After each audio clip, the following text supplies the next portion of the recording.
السلام عليكم ورحمة الله وبركاته، حبايبي طلاب الصف الرابع الابتدائي.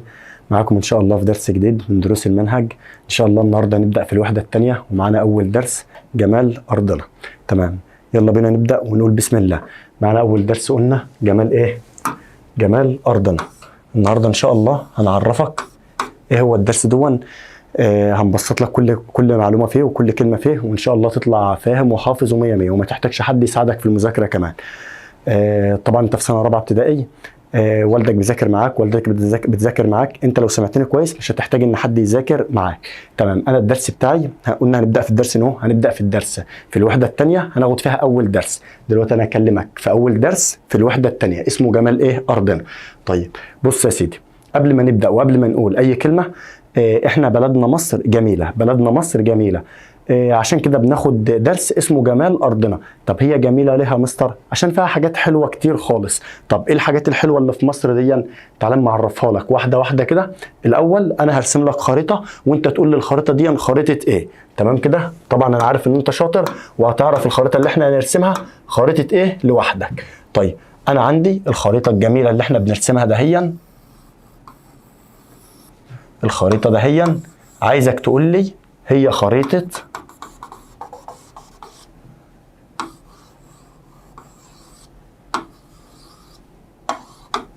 الخريطة اللي قدامك دي خريطة ايه؟ ها، ممتاز، مية مية. الخريطة اللي قدامك دي خريطة ايه؟ مصر. طبعا انا بديك فرصة ان انت ترد عليا وتتكلم كده ويبقى معاك كتابك وعمال تخطط فيه معايا، عشان ايه؟ ما تحتاجش ان حد يذاكر معاك. انا دلوقتي بذاكر معاك واحدة واحدة اهون. انا الخريطة اللي قدامي دي انت قلت لي ان هي خريطة ايه؟ مصر.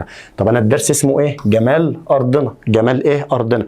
يعني ارضنا دي اللي هي مصر يعني. طب ارضنا دي جميلة؟ طبعا يا مستر جميلة عشان عليها حاجات حلوة كتير جدا. طب ايه الحاجات الحلوة اللي موجودة في ارضنا يا مستر؟ اقول لك يا سيدي، بص معايا كده. اول حاجه موجوده جميله عندنا في ارضنا حاجه اسمها الصحراء الغربيه. مية مية. حاول تقول معايا كده عشان ما تحتاجش حد يذاكر معاك. تاني حاجه معايا موجوده في ارضنا الصحراء الشرقيه. طيب يا مستر كلام جميل. وعندي في المنطقه دي كده هنا كده شبه جزيره سيناء. شبه جزيره ايه؟ سيناء. انا واحده واحده معاك اهو. وعندي الخط اللي بالاسود دون كده ده اسمه نهر، حتى هكتب لك عليه اهون، نهر النيل. نهر الايه؟ النيل. تمام، يبقى انا دلوقتي كتبت لك كام حاجه؟ 4 حاجات لازم أن تقولهم معايا ولازم أن تعرف اماكنهم على الخريطه. انا بقول لك ان الدرس بتاعي اسمه جمال ارضنا، يعني بلدنا مصر جميله. طب هي جميله ليه؟ عشان عليها 4 حاجات او فيها 4 حاجات. اول حاجه الصحراء الايه؟ الغربيه. طبعا انت عارف الاتجاهات وعارف ان ناحيه ايدينا الشمال ده بنقول غرب، وناحيه ايدينا اليمين ده بنقول ايه؟ شرق. واحده واحده معايا كده عشان ما تحتاجش حد يذاكر معاك.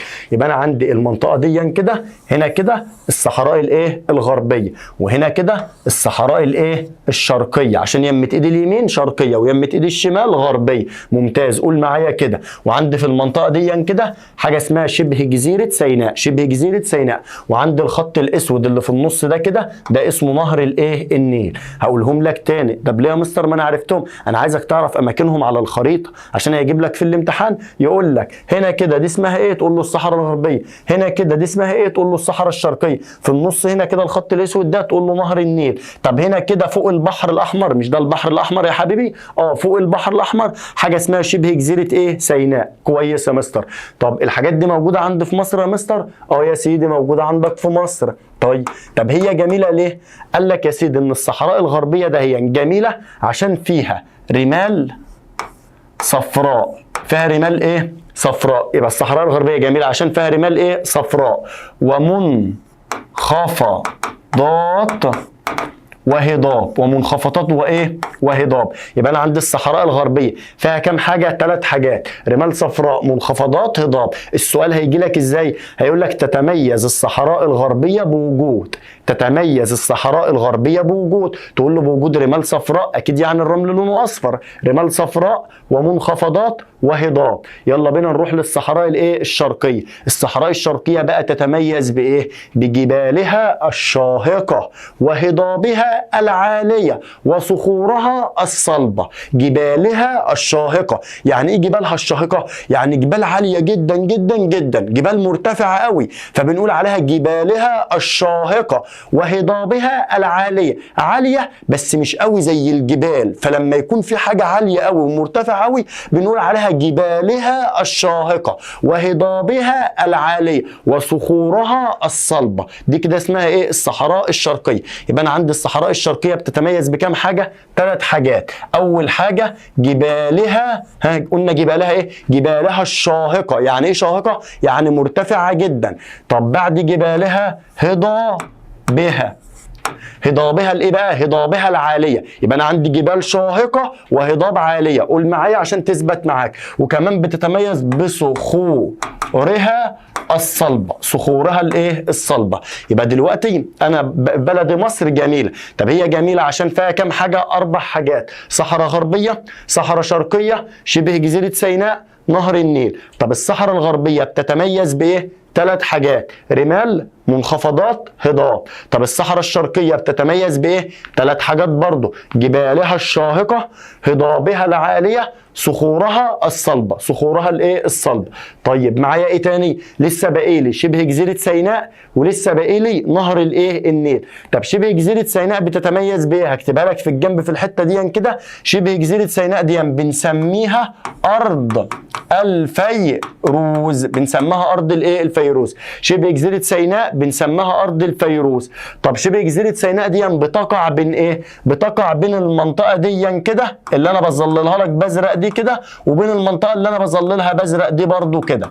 طب المنطقة الأولانية دي اسمها إيه؟ هنا كده اسمها خليج العقبة. خليج الايه؟ العقبة. طب المنطقة دي كده في المكان ده اللي السهم بيشاور عليه اسمها ايه؟ خليج السويس. خليج الايه؟ السويس. يبقى انا عندي شبه جزيره سيناء بنسميها ايه؟ بنسميها ارض الفيروز. يجي يسالك سؤال يقول لك يطلق على شبه جزيره سيناء، يطلق عليها ايه؟ ارض الفيروز. يطلق عليها يعني بنسميها ايه؟ يبقى شبه جزيره سيناء بيطلق عليها ارض الفيروز. طب شبه جزيره سيناء دي مكانها فين حته؟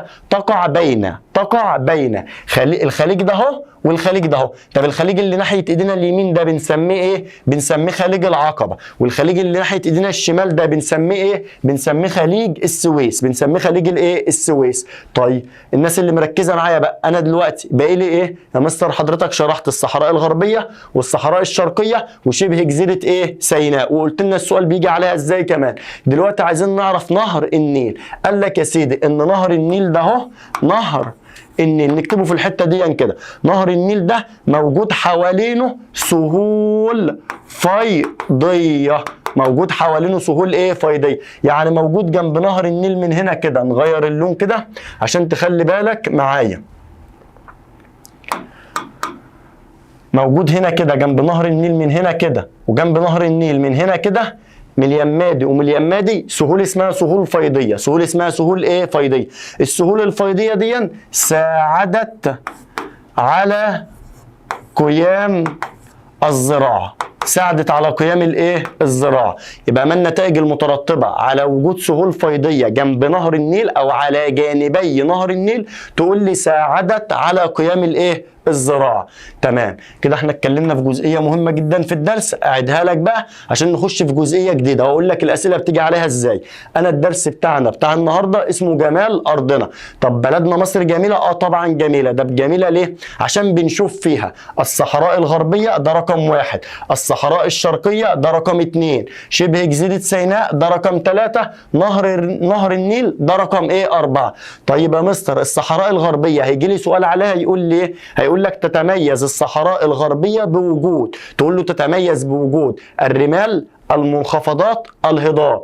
طب يلا نروح على الصحراء الشرقية. هيجي يسألك يقول لك تتميز الصحراء الشرقية بوجود ايه؟ تقول له بوجود الجبال الشاهقة. وانت فهمت يعني ايه الشاهقة؟ الشاهقة يعني العالية جدا. الجبال الشاهقة والهضاب العالية والصخور الصلبة. طيب يلا بينا نروح على شبه جزيرة سيناء. شبه جزيرة سيناء بيطلق عليها ايه؟ ارض الفيروز. يبقى شبه جزيرة سيناء احنا بنسميها ارض الايه؟ الفيروز. طب شبه جزيرة سيناء موجودة فين حتة؟ بتقع فين حتة؟ بتقع بين خليج العقبة هنا كده وبين خليج السويس هنا كده. يبقى اللي ناحية ايدينا اليمين ده خليج العقبة، اللي ناحية ايدينا الشمال خليج الايه؟ السويس. تمام اخر حاجه معايا نهر النيل. ماله نهر النيل؟ قال لك موجود على جانبيه، موجود اليمه دي من نهر النيل واليمه دي من نهر النيل، على الشط ده وعلى الشط ده. يوجد على جانبيه حاجه اسمها السهول الفيضيه. طب السهول الفيضيه دي انا عملت ايه؟ ساعدت على قيام الزراعه. لما يجي يقول لك ما النتائج المترتبه على السهول الفيضيه، تقول له ساعدت على قيام الايه؟ الزراعه. تمام، كده احنا خلصنا حته مهمه جدا في الدرس. طيب تعال اما اوضح لك حاجه كده ونخش على حته جديده.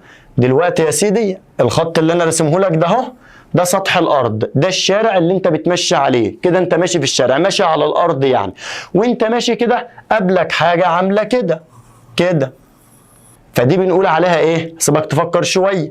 وبعد كده قابلك حاجه شبهها بس قصيره شويه، وبعد كده قابلك حاجه كده بس سطحها مستوي كده. تمام كده؟ يبقى وانت ماشي في الشارع، وانت ماشي على الارض، قابلك 3 حاجات، حاجه عامله كده بس كبيره، وحاجه شبهها بس صغيره شويه، وحاجه عامله كده. طيب مين عارف اسم الاولانيه دي؟ ها، دي اسمها جبال. دي اسمها ايه؟ جبال. طيب واللي جنبها دي تلال، واللي جنبها دي تلال، واخر واحده دي بنقول عليها هضاب. بنقول عليها ايه؟ هضاب.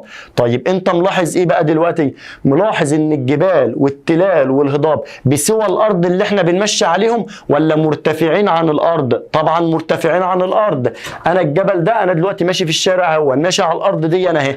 تمام، يبقى انا عندي الجبل ده انت شايفه مرتفع عن الارض، والتل برضه مرتفع، والهضبه برضه ايه؟ مرتفع. طب يا مستر انا عايز اعرف ايه هو الجبل بالتفصيل. اقول لك تعريف الجبل، هنبدا بكلمه هي ارض مرتفعة. هي أرض مرتفعة. طب ليه يا مستر هي أرض مرتفعة؟ عشان أنت شايفها هي من قدام عينيك إن هي مرتفعة. هي بسوى الشارع اللي أنت بتمشي عليه ولا مرتفعة عن الشارع؟ مرتفعة عن الشارع، يبقى هي أرض مرتفعة. طب التلال برضو التعريف بتاعها هيبدأ بكلمة هي أرض مرتفعة. هي أرض إيه؟ مرتفعة. تمام، نشد خط كده عشان إيه؟ تركز معايا. هي أرض مرتفعة. طب الهضاب أكيد برضو يا مستر التعريف بتاعها هيبدأ بكلمة هي أرض مرتفعة. هي أرض إيه؟ مرتفعة. تمام، يبقى دي بتبدأ بهي أرض مرتفعة، هي أرض مرتفعة، هي أرض إيه؟ مرتفعة. بس مين مرتفعة أكتر حاجة فيهم؟ الجبال يا مستر. عشان كده هنقول على الجبال هي أرض شديدة الارتفاع. يبقى احنا زودنا كلمة شديدة مع الجبال. ليه بقى زودناها مع الجبال؟ عشان هي مرتفعة جدا. طيب يبقى الجبال والتلال والهضاب كلهم ارض مرتفعه. طب انا هنسى يا مستر؟ قلت لك لا، انت ماشي في الشارع اهون وقابلك جبل. طب الجبل ده قصير ولا بسوى الارض ولا مرتفع؟ مرتفع. نفس الكلام التلال مرتفع، نفس الكلام الهضاب مرتفع. فالتعريف بتاعهم هم الثلاثه بيبدا بكلمه هي ارض مرتفعه، هي ارض مرتفعه، هي ارض مرتفعه. طب الجبال زودنا لها كلمه شديده، زودنا لها كلمه ايه؟ شديده. يبقى هي ارض شديده الارتفاع، هي ارض شديده الارتفاع، لها قمة. ده الجبل اهون، هي أرض شديدة الارتفاع، له قمة من فوق كده، لها قمة، وجوانبها شديدة الانحدار. يبقى هي أرض شديدة الارتفاع لها قمة.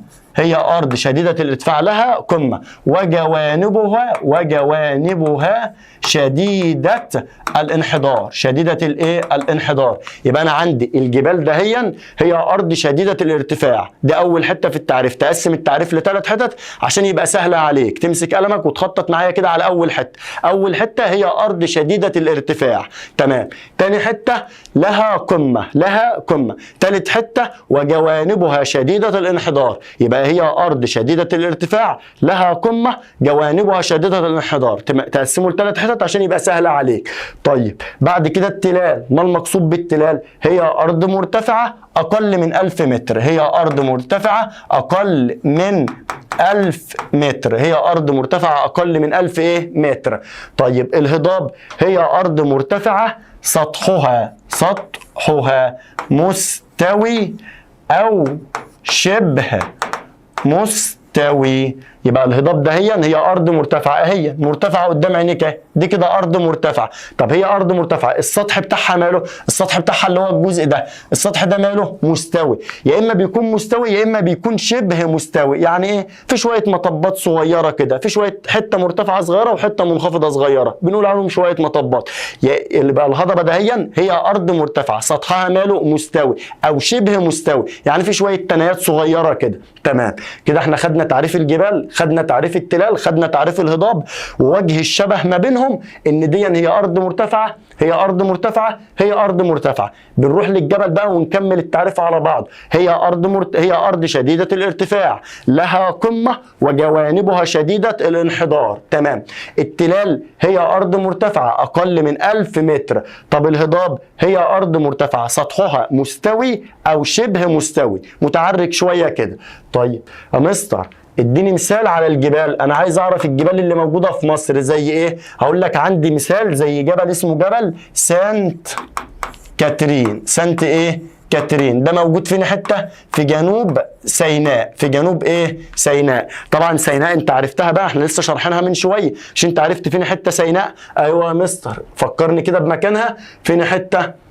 بص يا سيدي، مش انا من شويه قلت لك دي الصحراء الغربيه ودي الصحراء الشرقيه ودي شبه جزيره سيناء؟ هي دي شبه جزيره سيناء. يبقى شبه جزيره سيناء دي فيها جبل اسمه جبل سانت كاترين. تمام.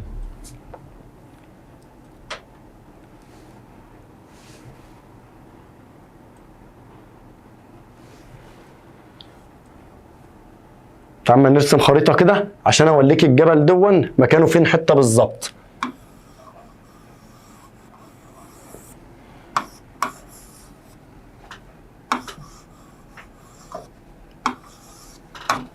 تمام. دي كده خريطه لايه؟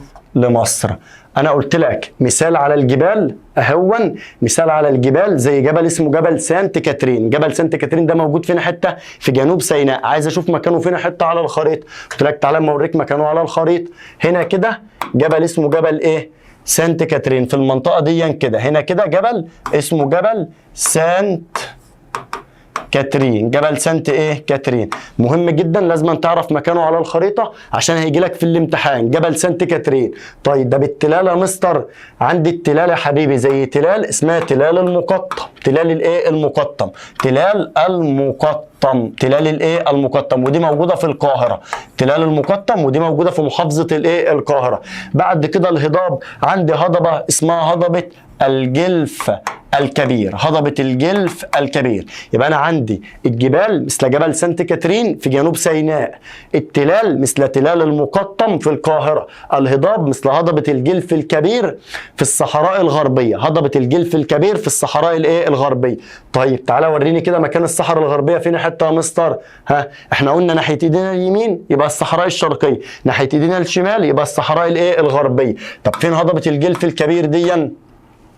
هنا كده في المكان ده، دي هضبه اسمها هضبه الجلف الكبير. في المكان ده كده هضبه اسمها هضبه الجلف الايه؟ الكبير. يبقى انا دلوقتي وريتك مكان جبل سانت كاترين ووريتك مكان هضبه الجلف الايه؟ الكبير. طيب دلوقتي احنا خلصنا حاجه اسمها الاراضي المرتفعه. خلصنا حاجه اسمها الاراضي الايه؟ المرتفعه. دلوقتي احنا شرحنا حاجه اسمها الاراضي الايه؟ المرتفعه. الاراضي المرتفعه كانوا كام حاجه؟ كانوا 3: جبال، تلال، هضاب. عرفنا تعريف الجبال هي ارض شديده الارتفاع لها قمه وجوانبها شديده الانحدار، وخدنا امثله مثل جبل سانت كاترين جنوب سيناء. وبعد كده خدنا التلال هي ارض مرتفعه أقل من 1000 متر مثل تلال المقطم في القاهرة. بعد كده خدنا تعريف الهضاب هي أرض مرتفعة مستوية أو شبه مستوية مثل هضبة الجلف الكبير في الصحراء الغربية. كده احنا خدنا حاجة اسمها الأراضي الإيه؟ المرتفعة. تعال بقى معايا أما ناخد حاجة اسمها الأراضي الأقل ارتفاع. الأراضي الأقل ارتفاع. دلوقتي أنا هاخد معاك حاجة اسمها الأراضي الأقل ارتفاعا. يبقى دلوقتي احنا خدنا ايه؟ خدنا الأراضي المرتفعة، الجبال والتلال والهضاب. دلوقتي هناخد الأراضي الأقل ايه؟ ارتفاع. الأراضي الأقل ارتفاع كم حاجة؟ حاجتين 2 بس. أول حاجة اسمها السهول الفيضية، السهول الايه الفيضية. وبعد كده حاجة اسمها السهول الساحلية، السهول الفيضية والسهول الساحلية. تيجي اقولهم لك بالبلدي كده عشان تفهمهم. السهول الفيضية دي الارض اللي جنب نهر النيل، السهول الفيضية دي الارض اللي جنب نهر الايه النيل، الارض اللي جنب نهر النيل. تعالى اما اوريها لك كده على الخريطة واقول لك انا بقول على انهي السهول الفيضية.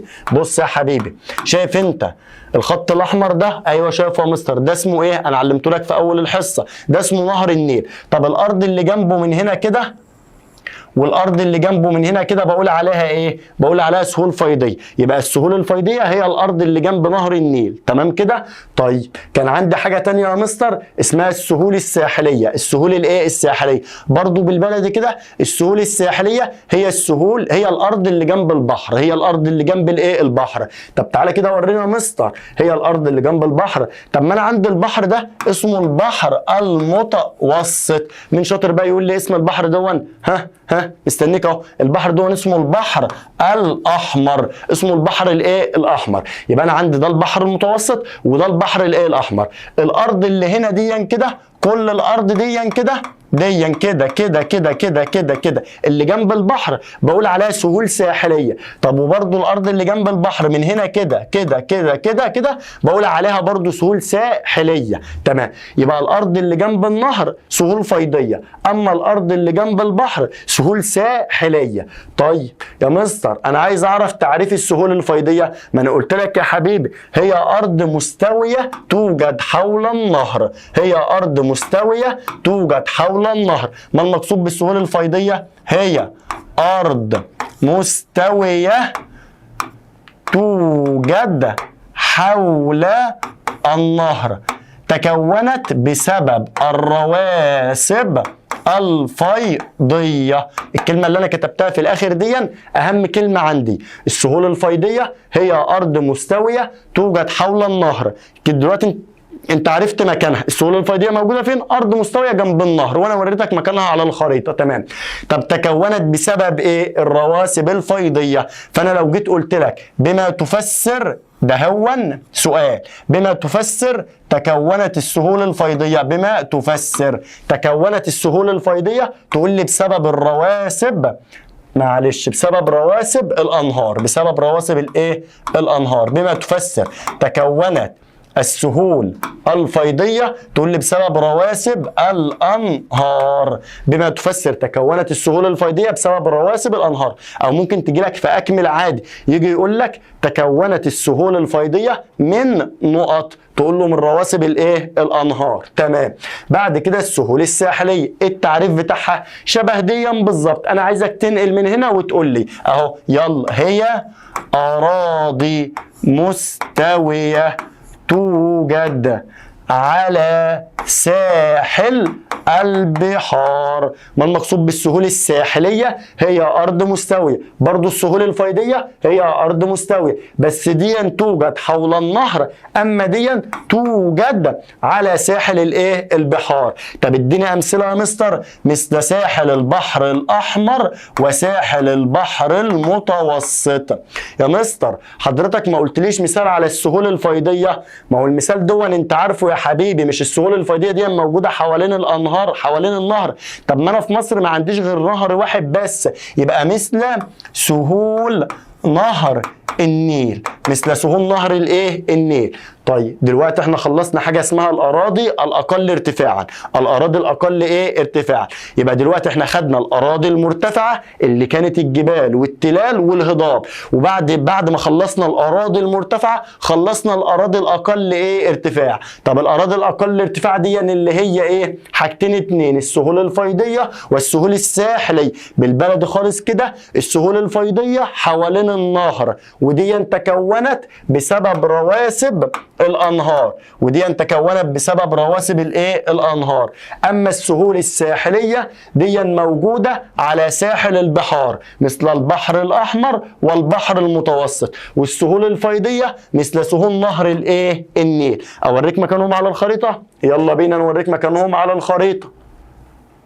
انا قلت لك الخط اللي بالاحمر اللي في النص ده نهر النيل. الارض اللي جنبه من اليمادي ده هي والارض اللي جنبه من اليمه دي بقول عليها سهول ايه؟ فيضيه ولا ساحليه؟ افتكر التعريف، الفيضيه جنب النهر، يبقى ادام هي جنب النهر تبقى سهول فيضيه. طب الارض اللي موجوده هنا في المنطقه دي كده هنا كده دي تبقى سهول ساحليه. طب والارض اللي موجوده هنا كده تبقى سهول ساحليه. مين اللي قال لك يا مستر ان هي سهول ساحليه؟ عشان يا حبيبي هي جنب البحر، مش ده البحر المتوسط؟ ده البحر المتوسط، فبقول عليها سهول ساحليه. وده البحر الاحمر، فبقول عليها برضو سهول ايه؟ ساحليه، ادام هي جنب الايه؟ البحر.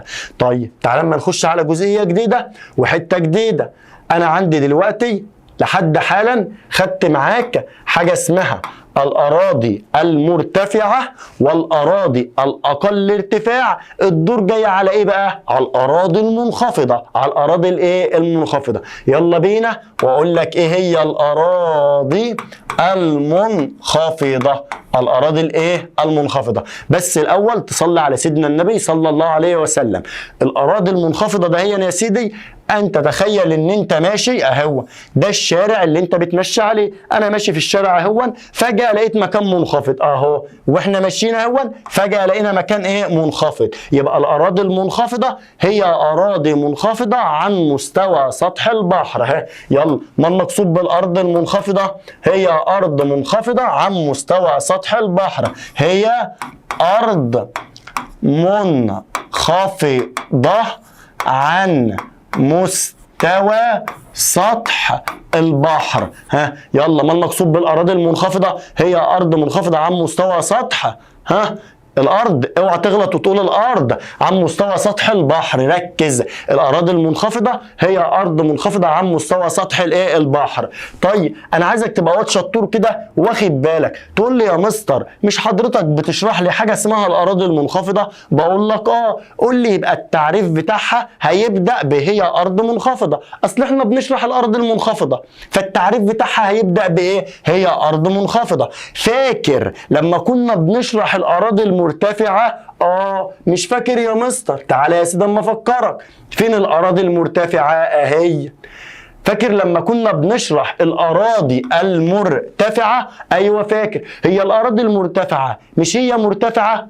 يبقى التعريف بتاعها هيبدأ بهي أرض مرتفعة. حتى بص كده معايا، هي أرض شديدة الارتفاع، هي أرض مرتفعة، هي أرض مرتفعة. طب ليه يا مستر بتبدأ التعريف بكلمة هي أرض مرتفعة؟ عشان يا حبيبي كلهم مرتفعين، كلهم إيه؟ مرتفعين، حتى هي اسمها أراضي مرتفعة. يبقى لما نروح نشرح الأراضي المنخفضة، لما نشرح الأراضي المنخفضة هتقول لي أكيد بتبدأ بهي أرض منخفضة. أقول لك مظبوط، خليك شاطر كده وقول معايا وافتح الكتاب وخطط على اللي أنا بقوله لك. يبقى الأراضي المنخفضة هي أرض منخفضة عن مستوى سطح الإيه؟ البحر، عن مستوى سطح الإيه؟ البحر. مثل، هديك مثال بقى، مثل، نكتبه في الحتة اللي نازلة دي كده، منخفض، مثل منخفض القطارة. مثل منخفض ايه يا مستر؟ القطارة في الصحراء الغربية، في الصحراء الغربية. يا مستر انا عايز اشوف مكانه على الخريطة، عشان لو جه قال لي اقول لك تعالى يا حبيبي اما نجيب الخريطة وانا بقول لك المنخفضات زي منخفض القطارة، المنخفضات مثل منخفض الايه؟ القطارة. مكانه فين؟ حتة هنا كده يا حبيبي في المنطقة دي كده. يبقى المكان اللي انا ظللته ده او حددته ده منخفض، اسمه منخفض، نغير اللون كده، اسمه منخفض ايه؟ القطارة. اسمه منخفض ايه؟ القطارة. يبقى انا عندي الاراضي المنخفضة هي ارض منخفضة عن مستوى سطح ايه؟ اوعى تقول الارض ازعل منك، هي ارض منخفضة عن مستوى سطح البحر، مثل منخفض الايه؟ القطارة. طب منخفض القطارة انا رسمته لك اهو، انت بقى تبقى شاطر وتقول لي هو موجود في الصحراء الشرقية ولا الغربية؟ تقول لي يا مستر الصحراء الشرقية يمت ايدينا اليمين، اما الصحراء الغربية يمت ايدينا الشمال، فديا تبقى الشرقية، اما ديا هنا كده تبقى الايه؟ الغربية، عشان يمت ايدينا الايه؟ الشمال. يبقى منخفض الايه؟ القطارة. كويس خالص. طيب تعالى بقى اما نلخص اللي احنا قلناه كده وراجعه لك عشان تبقى ايه متابع معايا واحده واحده. انا خدت معاك يا سيدي حاجه اسمها اول حاجه اسمها ايه؟ اول حاجه هي حاجه اسمها الاراضي الايه المرتفعه، جبال، تلال، هضاب. وحتى اديتك امثله، قلت لك جبال زي جبل سانت كاترين في جنوب سيناء، وتلال مثل تلال المقطم في القاهره، وهضاب مثل هضبه الجلف الكبير، الجيم دي تحتها كسره، مثل هضبه الجلف الكبير. طيب دي اول حاجه اللي هي كانت الاراضي الايه المرتفعه. بعد كده رحنا خدنا حاجه اسمها ايه؟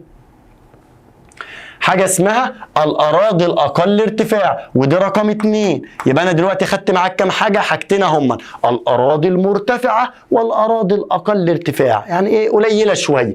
طيب بعد كده خدت معاك حاجه اسمها الاراضي المنخفضه رقم 3.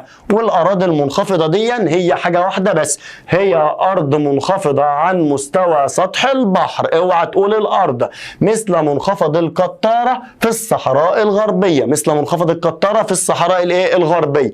طيب كلام جميل كده، احنا خدنا الاراضي المرتفعه والاراضي الاقل ارتفاع والاراضي المنخفضه. هناخد ايه تاني يا مستر؟ هناخد الاراضي التي يحيط بها المياه. هناخد الأراضي التي يحيط بها المياه.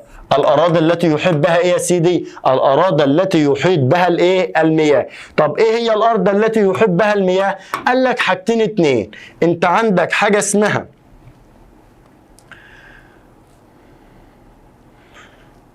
تمام، الشاشة فتحت تاني اهي، الشاشة هنجت من كتر الشرح. تمام، دلوقتي احنا خدنا الاراضي المرتفعه والاراضي الاقل ارتفاع والاراضي المنخفضه. تمام كويس خالص. دلوقتي هناخد اراضي يحيط بها المياه. ايه اراضي يحيط بها المياه دي؟ قال لك زي الجزيره، قال لك زي الجزيره وزي شبه الجزيره. الجزيرة وشبه الجزيرة. هي ايه الجزيرة وشبه الجزيرة؟ بقول لك ايه، سيبك من الكلام اللي في الكتاب دون والشرح دون وبص لي كده. قال لك الجزيرة دي حتة أرض، وشبه الجزيرة برضه حتة أرض. معانا حتة أرض هي دي حتة أرض. لو لقينا المية بتحوط الارض دي من كل الجهات هنقول عليها جزيره. لو لقينا الارض دي الميه بتحوطها من 3 جهات هنقول عليها شبه جزيره. مش فاهم يا مستر؟ عايز اشوف بعينيا، وريني. اقول لك تعالى اما اوريك. بقول لك دلوقتي انا معايا دهيا حته ارض، دي حته ارض هي، تمام كده.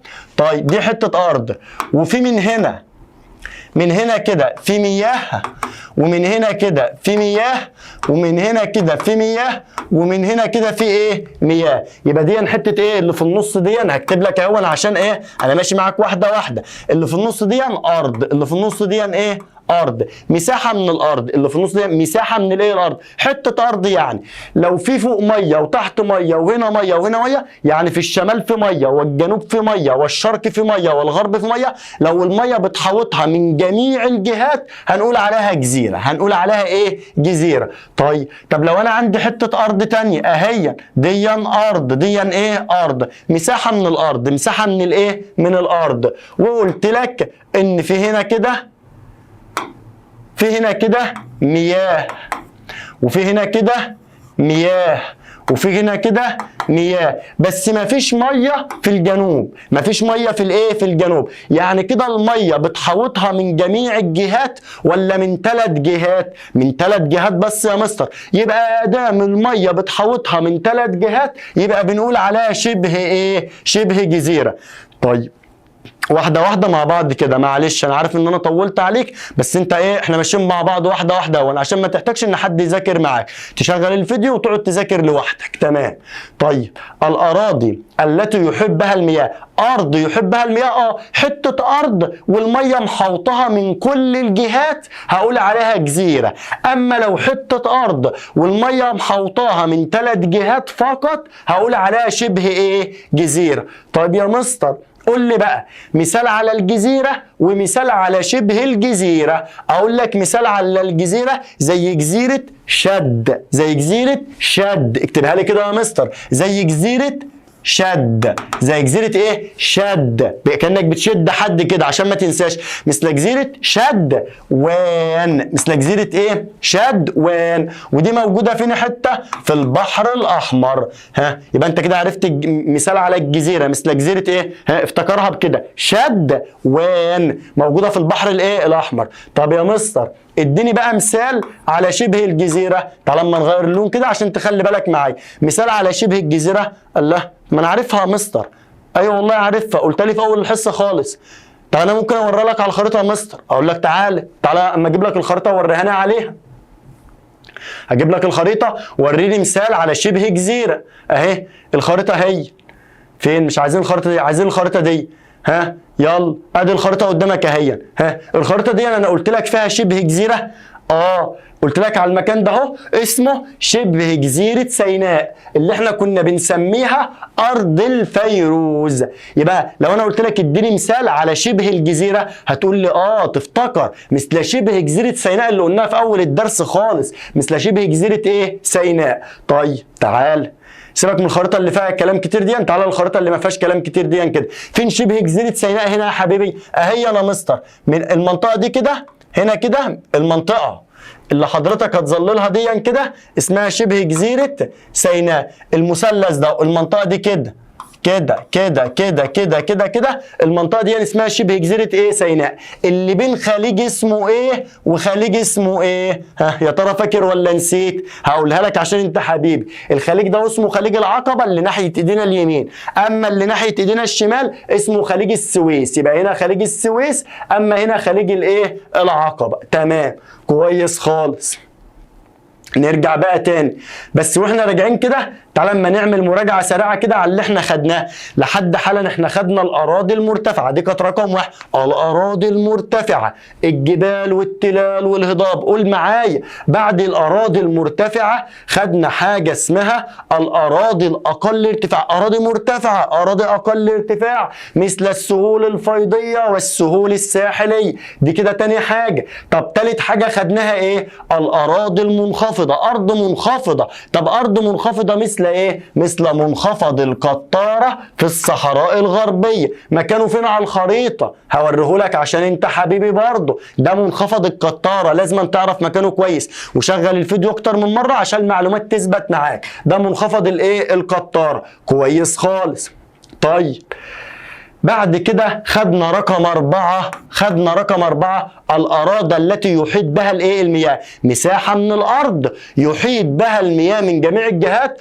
جميع الجهات يا مستر؟ جزيرة على طول. طب لو مساحة من الأرض يحيط بها المياه من 3 جهات، 3 جهات يا مستر؟ يبقى شبه جزيرة. طب يلا يا شطور اديني مثال على الجزيرة مثل جزيرة شد وين. اديني مثال على شبه الجزيرة مثل، قول لي بقى عشان اكتب معاك بقى، مثل شبه جزيرة. مثال على شبه الجزيرة مثل شبه جزيرة سيناء. مثل شبه جزيرة ايه؟ سيناء. قربنا نخلص خالص ومعانا اخر حاجة رقم 5. مستر رقم 5 يعني احنا خدنا 4 حاجات. والله الاراضي المرتفعة والاراضي الاقل ارتفاع والاراضي المنخفضة والاراضي التي يحيط بها المياه اللي هي كانت الجزيرة وشبه الجزيرة. انا بقى رقم 5. رقم 5 معايا حاجة اسمها المسطحات المائية. معايا حاجة اسمها المسطحات الايه؟ المائية. قال لك المسطحات المائية زي النهر والبحر. لا معلش، المسطحات المائية زي، نعيدهم تاني كده. المسطحات المائية زي المسطحات المائية، نغير لك بس اللون كده. المسطحات المائية زي النهر، البحر، البحيرة، النهر. يبقى أنا عندي بحر، بحيرة، نهر. بحر، بحيرة، نهر، دول مسطحات مائية. يبقى المسطحات المائية مثل ايه؟ مثل البحر، البحيرة، النهر، مثل البحر، البحيرة، النهر. طب ايه هو البحر دون يا مستر؟ قال لك البحر دون يا حبيبي هي مساحة اقل من المحيط، هي مساحة من الماء المالح. اوعى تقول لي ان البحر دول مساحه من الماء العذب ياض، يعني البحر المتوسط والبحر الاحمر لما بتروح تصيف كده وتشرب ميه وانت بتصيف الميه بيبقى طعمها عذبه، اوعى تقول لي عذبه. يبقى البحر ده هي مساحه من الماء الايه؟ المالح، اقل من المحيط، اقل من المحيط. يعني المحيط دون حاجه واسعه جدا جدا جدا، اما البحر شبهه بالظبط بس على صغير شويه. يبقى البحر هي مساحه من الماء المالح اقل من الايه؟ من المحيط. تعرف تديني مثال على البحر ولا ما تعرفش؟ المفروض تكون اتشطرت، ده احنا بنخلص الدرس. مثل البحر الاحمر والبحر الايه؟ المتوسط. ركز بقى في اخر حاجتين معانا في الدرس. طب ايه هي البحيره؟ قال لك البحيره هي مساحه من الماء. استنى يا مستر وغير لي اللون عشان الحته اللي جايه دي اهم حته في الدرس كله على بعضه. البحيره هي مساحه من الماء، غير لي اللون يا مستر واحده واحده عشان الحته اللي جايه دي اهم من الدرس وهنغلط فيها. هي مساحه من الماء العذب او المالح. ايه تاني كده يا مستر؟ البحيره هي مساحه من الماء العذب او المالح. يا مستر يعني انت عايز تقول لي ان في بحيره عذبه وفي بحيره مالحه؟ طب اديني بقى مثال يا مستر. اقول لك البحيره العذبه مثل بحيره ناصر، العذب دهيا مثل بحيره ناصر. طب المالح ديا مثل بحيره ايه؟ البرولوس. ايه يا مستر؟ البرولوس. البرولوس نقسمها لثلاث حتت. البرولوس. قولها اكتر من مره كده. يبقى انا عندي البحيره دي انت هتغلط فيها، خلي بالك. هي مساحه من الماء العذب، ما تنفعش لوحدها يا مستر، هي مساحه من الماء العذب او المالح. طب اديني مثال على بحيره عذبه، بحيره ناصر. طب بحيره مالحه، بحيره البرولوس. عايز اشوف اماكنهم على الخريطه يا مستر عشان لو سالني اقول لك تعالى اما نجيب الخريطه واوريك اماكن الحاجات دي على الخريطه. الخريطه هي قال لك في المكان ده كده عندنا بحيره اسمها بحيره ايه؟ في المكان ده كده بحيره اسمها بحيره، اغير اللون اهو، اسمها بحيره ناصر. طب بحيره ناصر دي عذبه ولا مالحه؟ عذبه يا مستر. فين حته بحيره ناصر؟ اهي بظللها لك بالاسود اهي، جنوب مصر، اخر حته في مصر دي بحيره ناصر. طب البحيره البرولوس فين؟ عارف المنطقه دي؟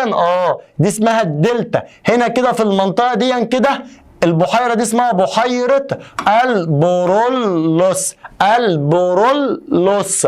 يبقى البحيره اللي في الدلتا من فوق خالص دي البرولوس. يبقى البحيره اللي في تحت خالص في جنوب مصر اسمها بحيره ناصر، ودي بحيره عذبه عشان هي جنب نهر النيل. اما البحيره اللي فوق خالص دي بحيره مالحه اسمها بحيره البرولوس. طب هي مالحه ليه؟ عشان قريبه من البحر المتوسط. هي في المكان ده كده، هي موجوده في المكان اللي انا عمال اظلله ده كده. دي بحيره البرولوس في المكان ده في قلب الدلتا بالظبط في الشمال. طب هي مالحه ليه؟ عشان جنب البحر المتوسط. طيب كويس، نرجع بقى تاني يا مستر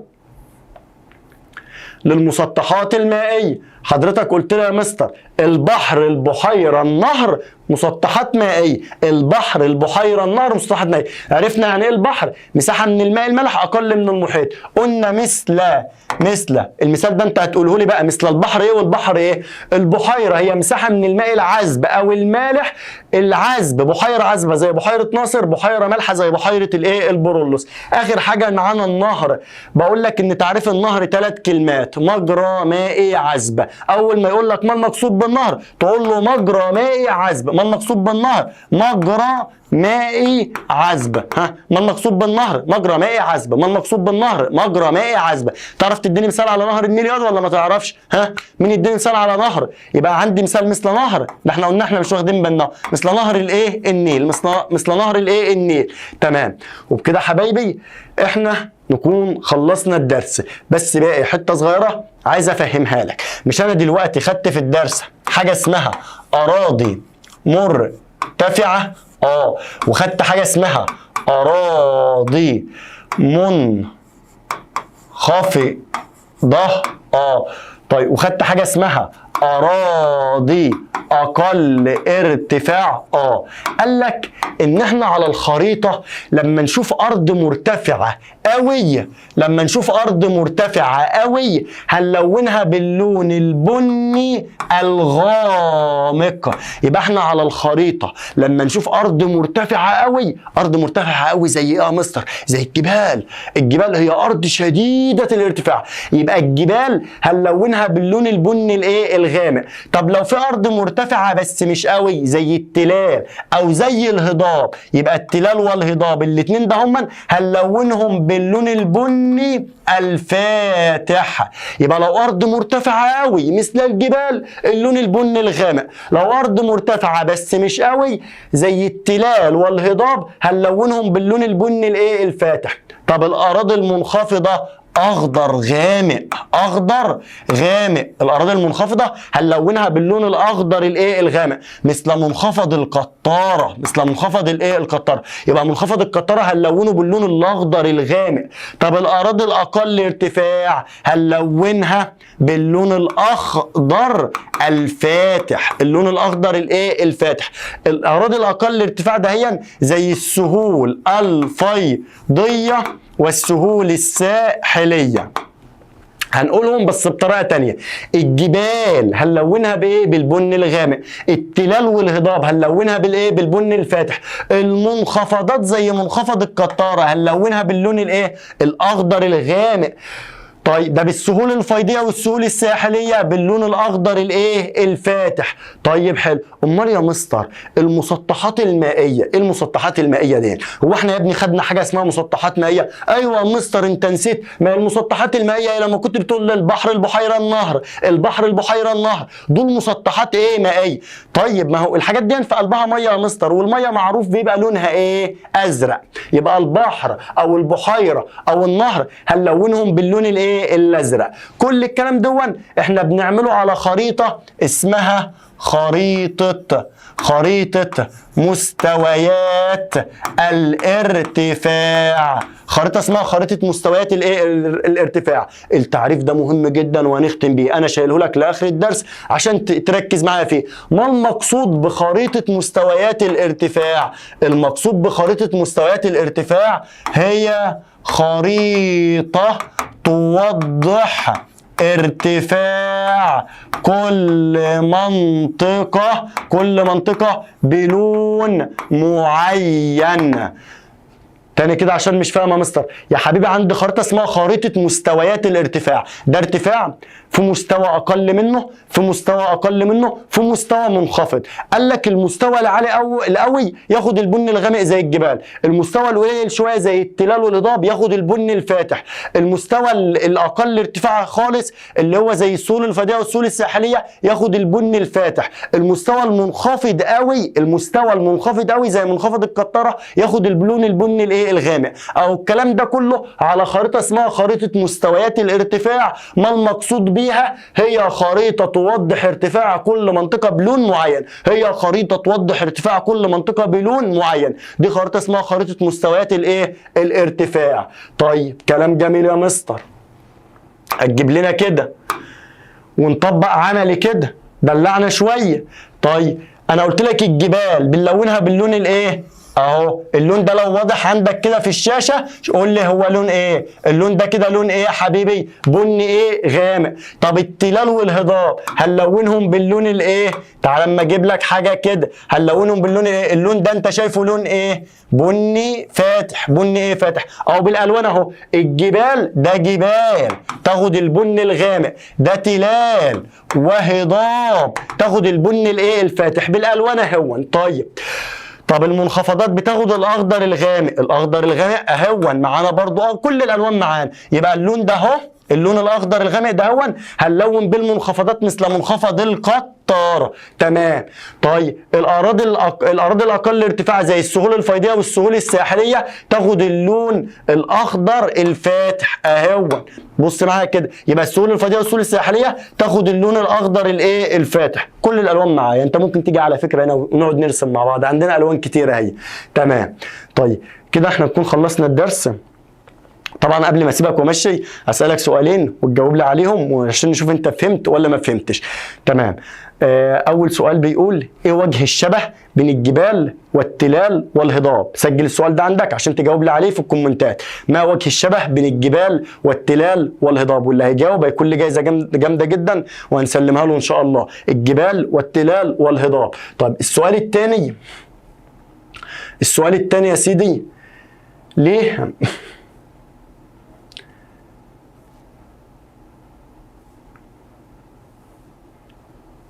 بنلون جنوب سيناء؟ مش دي شبه جزيرة سيناء؟ ده السؤال الثاني. ليه بنلون جنوب سيناء المكان ده اهو، لحظة كده اما نجيب اللون اللي احنا عايزينه. ليه بنلون جنوب سيناء المنطقة دهيا؟ ليه بنلونها باللون البني الغامق؟ بما تفسر يلون جنوب سيناء باللون البني الغامق. يبقى احنا دلوقتي سيبناك مع سؤالين: ما وجه الشبه بين الجبال والتلال والهضاب؟ وبما تفسر يلون جنوب سيناء باللون البني الغامق. عايزك تجاوب لي على السؤالين دول في الكومنتات، واللي يجاوب صح يكتب اسمه ويبقى ليه جايزة ونسلمها له ان شاء الله. تمام. كده نكون خلصنا. بسم الله بدأنا وبسم الله نختم، والسلام عليكم ورحمة الله وبركاته. أشطر أب، تعليمك بقى أشطر.